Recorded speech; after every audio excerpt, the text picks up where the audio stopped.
화장실에 가면은 꼭 있는 것이 있습니다. 꼭 있어야 하는 것. 그게 뭘까요? 화장실에 바로 거울입니다. 우리는 거울을 통해서 화장실에서 우리의 모습을 볼 수 있습니다. 만약에 화장실에 거울이 없다고 생각해 보십시오. 참 불편할 것입니다. 나를 볼 수가 없기에 나를 확인할 수가 없고 어떤 모습인지 점검할 수가 없습니다. 그리고 내 모습을 단정히 할 수 없어서 다른 사람에게 나의 부시시한 모습을 보여줄 수밖에 없습니다. 영적으로도 우리는 우리 스스로를 볼 수 있는 영적 거울이 필요합니다. 매 시간마다 우리는 우리가 봐야 할 영적 거울을 보고 우리의 모습을 체크해야 합니다. 내 모습이 하나님의 보시기에 은혜로운가? 사람들이 보기에 나의 모습은 온전한가? 오늘 말씀을 통해 우리 영을 보여주는 영적 거울을 우리 다 같이 보았으면 좋겠습니다. 거울로 우리 각자의 모습을 보기 위해 먼저 오늘 말씀에 등장하는 바리새인 시몬의 입장으로 제가 한번 들어가 보겠습니다. 이 시간은요, 우리 자신을 보기 위해 시몬의 심리적 상태를 같이 한번 생각해보고 보길 원합니다. 제가 이제 시몬이 되겠습니다. 나는 바리새인이고 내 이름은 시몬이라 합니다.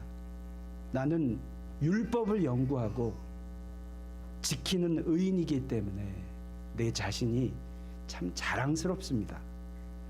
많은 사람들이 예수에 대해 이야기를 하는 것을 들었습니다. 그들은 예수를 보고 메시아가 왔다라고 이야기하고 있고요.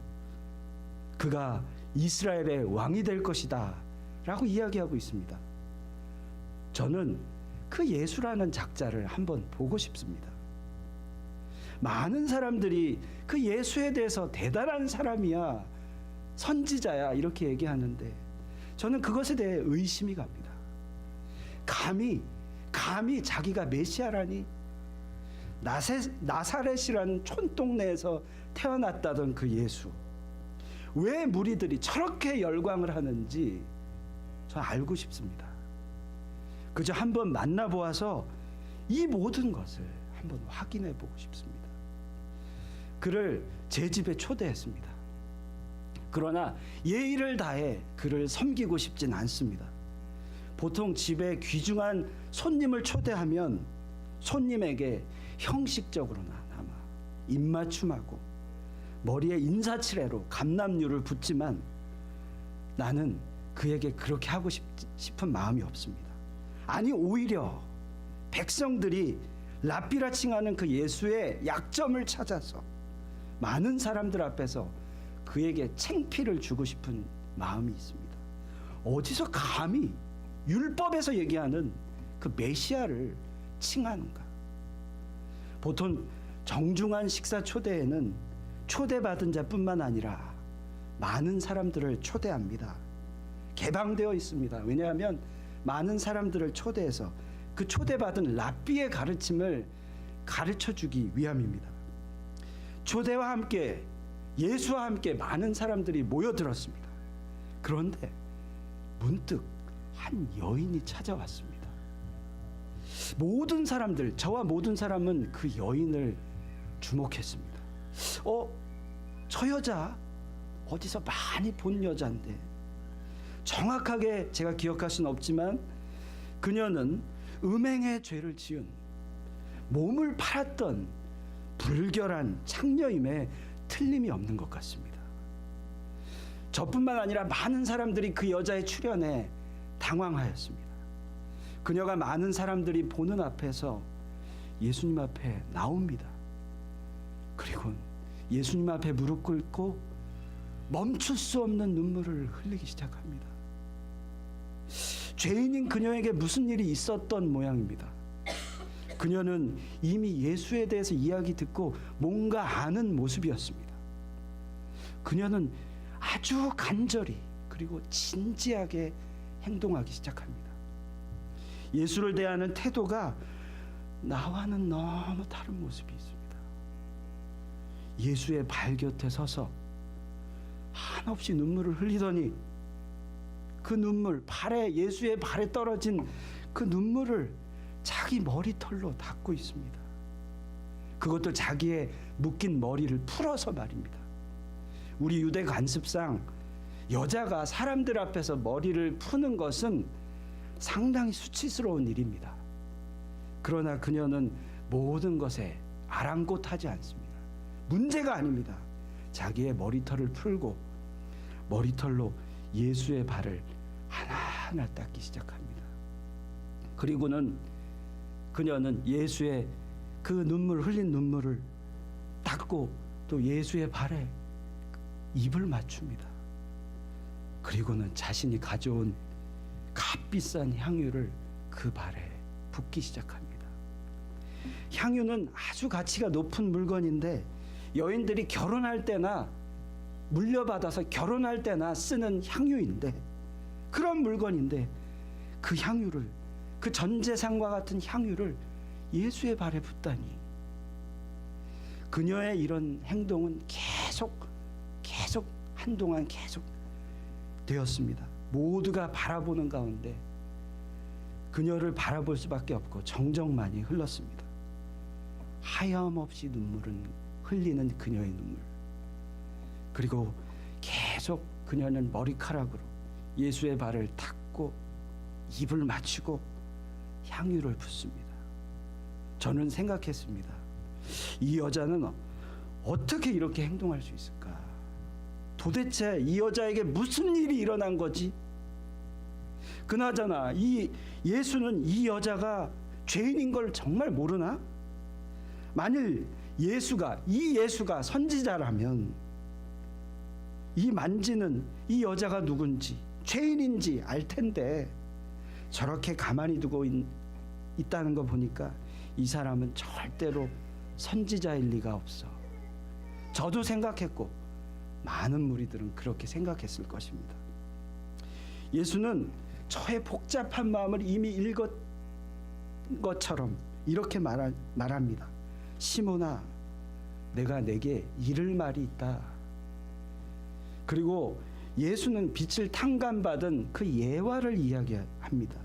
500데나리온과 50데나리온의 빛을 진 자 둘이 빛을 탕감받은 이야기였습니다. 그리고 그 예수는 나에게 질문합니다. 그 둘의 빛을 탕감해준 주인은 누구를 더 사랑하겠느냐? 당연히 많이 탕감받은 자이지. 그리고 그렇게 대답을 했더니 예수는 나의 판단이 옳다고 얘기했습니다. 그리고 죄를 지었지만 진심으로 행동한 이 여인에 대해 말했습니다. 저 여자의 많은 죄는 이미 사함을 받았다라고요. 그리고 그녀는 예수를 사랑하는 마음을 이미 가지고 있다고요. 그래서 그녀는 눈물로 그의 발을 적시고 풀어서 머리털로 그의 발을 닦고 입맞춤하고 값비싼 향유를 부은 것이라고 그렇게 예수는 나에게 얘기했습니다. 그리고 예수는 이 여자에게 말합니다. 내 죄사함을 받았느니라. 네 죄사함을 받았느니라. 저는 지금 너무 혼란스럽습니다. 이곳에 많은 이들은 생각했습니다. 어떻게 예수라는 사람이 함부로 저 불결한 저 여자의 죄를 사할 수 있겠는가?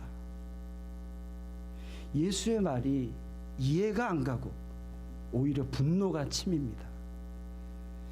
평생의 모세의 율법을 지켰습니다. 남에게 악하게 대했거나 빚진 것이 없는 저에게, 죄는 거의 없다고 봐도 되는 저에게, 그렇기 때문에 저는 용서받을 것도 별로 없는 것 같습니다. 그래서 하나님에 대해서 감사도 별로 없는 것 같고 또 드릴 것도 없는 것 같고 이 여인처럼 전 재산을 드릴 마음도 없습니다. 그래서 이 여인처럼 감격도 없습니다. 성경이 죄인이라고 하니까 죄인인 것은 인정합니다. 하지만 그렇게 내가 많은 문제가 있는 것 같지는 않습니다. 이 사람들, 이 여인보다 이 사람들에 비하면 나는 훨씬 난데, 나에 비하면 저들은 얼마나 무지한 죄인인가. 그런데요, 문제는 왜 나는 이 여인처럼 감격이 없을까요? 왜 나는 이 여인처럼 눈물이 없을까요? 왜 나는 이 여인처럼 내 재산을 하나님께 드릴 수 없는 걸까요? 모든 율법을 지켰는데도 말입니다. 예, 바리새인 시몬의 상태를 제가 성경을 보면서 소개해 드렸습니다. 시몬의 이 혼란의 원인은 무엇일까요? 자, 그렇다면 이제 예수님을 찾아온 이 여인의 입장에서 한번 좀 생각해 보겠습니다. 이제는 예수님을 찾아온 이 여인의 입장에서 보도록 하겠습니다. 스스로를 용서할 수 없었던 한 불행한 여자가 있었습니다. 그렇게 힘들게 불행하게 음행하며 죄 지으며 살았던 그녀가 어느 날 예수님이 하시는 말씀을 듣기도 하고 직접 보기도 하였습니다. 그리고 그 말씀이 그녀의 마음을 움직였습니다. 울렸습니다. 그 예수님의 말씀은 용서의 메시지요, 구원의 메시지요, 희망의 메시지요, 그녀의 인생을 통째로 바꿀 만한 은혜의 메시지였습니다. 하나님이 감당할 수 없는, 하나님의 감당할 수 없는 사랑의 메시지였습니다. 그러던 어느 날 예수님이 그녀가 사는 동네에 오셨다는 소식을 그녀는 들었습니다. 뭐? 예수님이 오셨다고? 그녀에게 주인 되신 메시아 예수님을 만날 일생에, 가질 수 없는 일생의 기회가 생긴 겁니다. 그래서 그녀는 예수님을 만나기 위해 길을 나섰습니다. 그녀가 저 높은 계층의 바리새인의 식사 자리에 가기까지 얼마나 큰 용기가 있었겠습니까? 낮고 낮은 그녀, 창녀인 그녀가 율법으로 재는 그 바리새인의 식사 자리에 가기까지 그녀는 엄청난 용기가 있었을 것입니다. 얼마나 많은 생각을 했겠습니까? 얼마나 큰 결단을 했겠습니까? 그녀가 바리새인이 자신을 싫어한다는 사실을 몰랐을까요? 사람들이 자신을 비난하며 손가락질하는 것을 몰랐을까요? 그러나 이런 모든 것은 그녀에게 문제가 되지 않았습니다. 왜냐고요? 예수 그리스도는 그녀에게 메시아요, 용서의 하나님이요, 희망이요, 소망이었기 때문에 그런 이런저런 것 따질 그런 것이 없었습니다. 모든 것이 상관이 없었습니다. 예수님을 향한 그녀의 헌신과 사랑, 그를 바꿔주신 그 예수님 앞에 헌신과 사랑을 드릴 수밖에 없었습니다. 예수님을 만날 수만 있다면 뭐든지 할 수 있었습니다. 그녀는 구원하신 예수님을 진정 사랑했습니다. 그래서 예수께 찾아간 것입니다. 네, 이것은 죄인 여인의 입장이었습니다. 사랑하는 교우 여러분, 저와 여러분은요, 이 여인처럼 하나님의 은혜를 입은 자들입니다. 소망 없는 나에게, 죄인인 나에게 주님은 찾아오셨습니다. 그것을 깨닫는 것은 오직 성령님의 인도하시며 하나님의 은혜입니다. 우리는 우리 자신이 얼마나 큰 은혜를 받았는지 머리로는 알 수 없습니다. 그러나 가슴으로 알 수 있습니다. 주님을 진정 만나고 사랑한다면 우리는 이 시간 고백할 수 있습니다. 나 같은 죄인 살리신 그 은혜 놀라워. 나 같은 죄인 살리신 그 은혜 놀라워.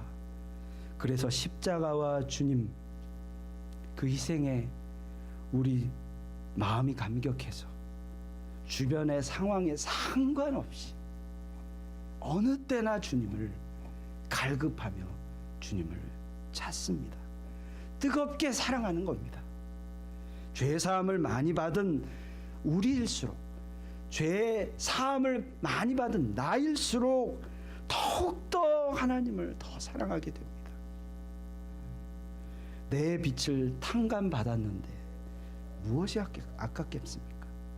죽었던 나를 살리신 그분을 위해 어찌 우리의 가장 귀한 향유를 붓지 않을 수 있겠습니까? 그 주님 앞에 엎드리며 나 자신을 드리는 것이 우리의 본 모습입니다. 주님을 위해 사는 것입니다. 생명의 삶을 우리가 큐티 묵상으로 보고 있는데 거기에 에세이에 한때 유명했던 대중 가수였고 지금은 신실한 권사님이 되셨죠. 윤복희 권사님의 책 저예요 주님이라는 책이 있는데 거기에 일부의 내용들이 나왔습니다. 그 내용을 제가 소개해 드립니다. 윤복희 권사님이 내용입니다. 제게는 아픔이 있었습니다.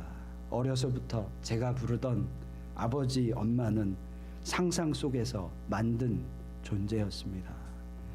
두 분은 제가 그분들을 알아볼 나이가 되기도 전에 영영 세상을 떠나셨기 때문입니다. 그래서 저는 항상 혼자 중얼거리면서 놀았습니다. 아버지, 그러면 그래 복희야 춥지? 이리 온나? 그러다 배가 너무 고프면 혼자 흙을 먹었습니다. 정말입니다. 흙을 먹고도 밥을 먹은 것처럼 식곤증을 느끼며 찬 바닥에 쓰러져 잤습니다. 그럴 때면 저를 꼭 안아주시는 엄마의 꿈을 꿨습니다.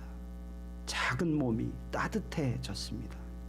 하지만 잠에서 깨면 배고파 엄마 라고 할 엄마가 없었습니다.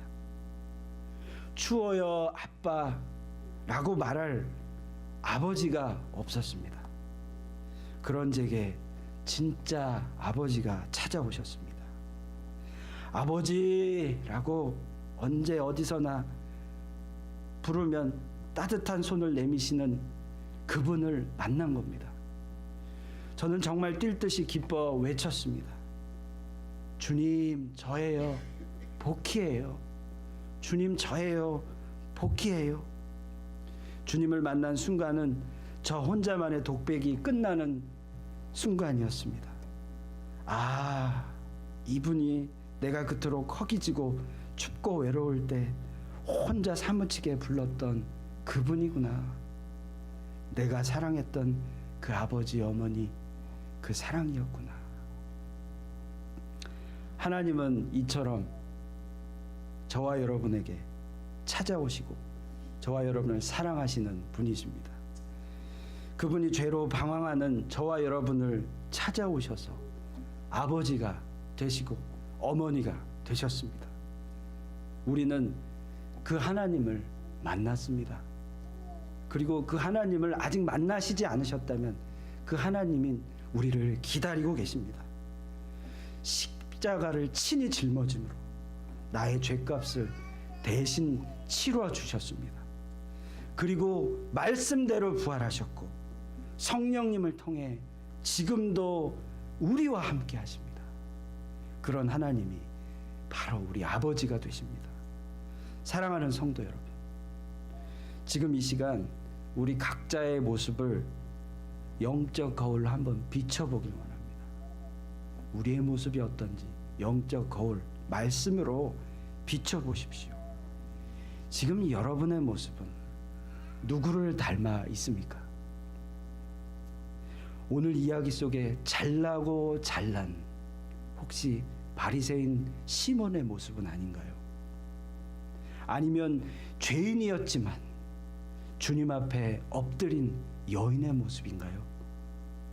하나님 앞에서 정직하게 여러분의 모습을 바라보길 원합니다. 오늘날 교회 안조차도 이상하게도 갈수록 죄인은 사라지고 의인은 많아지는 것 같습니다. 왜일까요? 정말 의인이 많아지는 걸까요? 아닙니다. 자신의 모습을 모르고 하나님의 용서의 크기를 모르는 사람이 많은 겁니다. 자신의 모습은 못 보고 하나님의 용서의 크기를 알지 못하는 사람이 많기 때문입니다.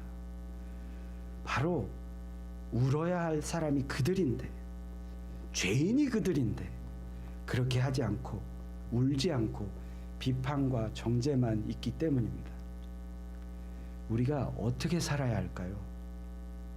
더욱더 주님의 사랑을 묵상하고 주님께 더욱더 나아가야 할 것입니다. 주님이 먼저 그렇게 우리를 사랑하셨습니다. 주님은 있는 모습 그대로 저와 여러분을 찾아오셨습니다. 그리고 용서해 주시고 사랑하십니다. 그렇기에 주님의 사랑에 몸둘 바를 몰라서 이 여인처럼 그렇게 주 앞에 서는 겁니다. 우리도 예수님처럼 다른 이들에게 그 주님의 사랑을 알 때 우리도 예수님처럼 사랑할 수 있습니다. 왜냐하면 우리 각자가 얼마나 큰 죄인인지 알기 때문이죠. 남을 용서할 수 있습니다. 은혜가 은혜될 때 그 은혜의 힘으로 지체를 사랑할 수 있는 것이죠. 은혜가 없으면 지체를 사랑할 힘이 없는 것이죠. 비난과 비판만 있는 것입니다. 바로 그가 먼저 우리를 사랑하셨기에 우리가 서로를 사랑하는 것입니다. 요한일서 4장 19절에 우리가 사랑함은 그가 먼저 우리를 사랑하였음이라. 사랑하는 성도 여러분, 우리 오늘도 더욱더 주님께 집중하길 원합니다. 내 행동보다 내 상황보다 주님께 집중하길 바랍니다. 열을 내면서 목소리 높여 분노하기 전에 주님을 바라보십시다. 주님의 사랑의 목소리를 들읍시다. 높은 의인의 자리에서 겸손한 죄인의 자리로 내려옵시다. 용서하시고 자녀 삼아 주시고 눈물 흘리신 그 주님을 묵상합시다. 그럴 때 우리가 눈물 흘리며 우리의 머리를 풀고 그 눈물 머리털로 닦으며 그 주님께 입맞춤할 수 있고 주님께 우리의 귀한 것을 향유를 드릴 수 있게 되는 것이죠. 우리 생애 최고의 향유를 주께 드리는 친정한 예배자, 그런 예배자 저와 여러분이 되기를 간절히 축복하며 소망합니다. 기도하겠습니다.